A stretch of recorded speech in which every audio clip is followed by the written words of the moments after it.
Invité sur le plateau de Quotidien ce lundi 27 mars, Édouard Philippe s'est confié sur son vitiligo et son alopécie. L'ancien Premier ministre a notamment expliqué pourquoi il a pris la décision de parler publiquement des deux maladies dont il souffre. Édouard Philippe a beaucoup changé ces dernières années. Une transformation physique sur laquelle il avait accepté de se confier en février dernier sur BFM TV.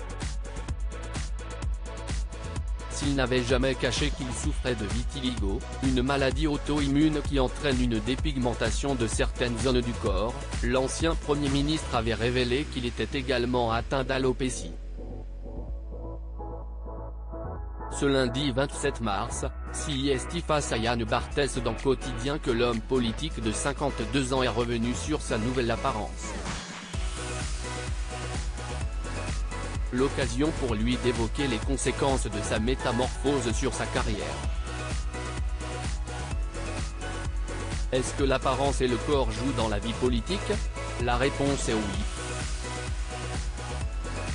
C'est un métier d'image, mais aussi un métier de séduction et un métier d'incarnation.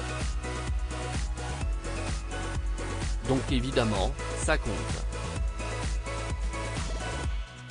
Et personne ne pourra vous dire le contraire, a-t-il débuté, avant de revenir sur sa décision de parler publiquement de ces deux maladies. Édouard Philippe atteint de vitiligo et d'alopécie. Si Édouard Philippe a fait le choix de se confier sur son vitiligo et son alopécie, c'est parce qu'il n'avait pas le choix. Je veux bien qu'on m'explique comment j'aurais pu ne pas en parler. C'est évident, ça se voit. Je ne vais pas me masquer et je ne vais pas mettre une perruque, a expliqué l'ancien chef du gouvernement, qui s'estime chanceux de ne pas avoir développé ces deux maladies avant la cinquantaine. Je l'ai déjà dit et je le redis, mais j'ai de la chance.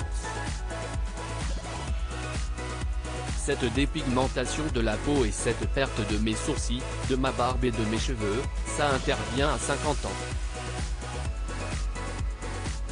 Franchement, ce n'est pas grave. Je connais des gens à qui c'est arrivé à 15 ans. C'est monstrueusement plus difficile à vivre quand vous avez 15 ans, quand vous n'êtes pas complètement à l'aise avec votre corps parce qu'il est en train de se transformer et quand accessoirement les gens se foutent de vous. Pour moi, ce n'est pas très difficile à vivre, c'est vachement difficile à vivre pour plein de gens. Mais pour moi, ce n'est pas très difficile à vivre, a poursuivi Édouard Philippe, qui n'a aucune difficulté à assumer sa nouvelle apparence physique. Et ce, malgré les critiques. Alors d'accord, dans la politique, le physique ça compte, mais je fais confiance au bon sens et l'intelligence de nos concitoyens. Et donc je dis, ben oui, j'ai un vitiligo et j'ai une alopécie. C'est comme ça. Je vous le dis, vous en faites ce que vous voulez.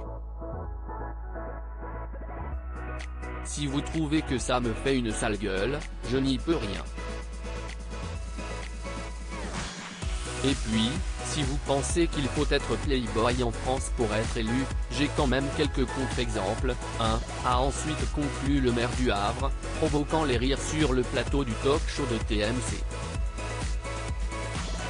À lire aussi. Vous allez permettre que je vous pose une question? Tension entre Thomas Soto et Édouard Philippe dans les 4V.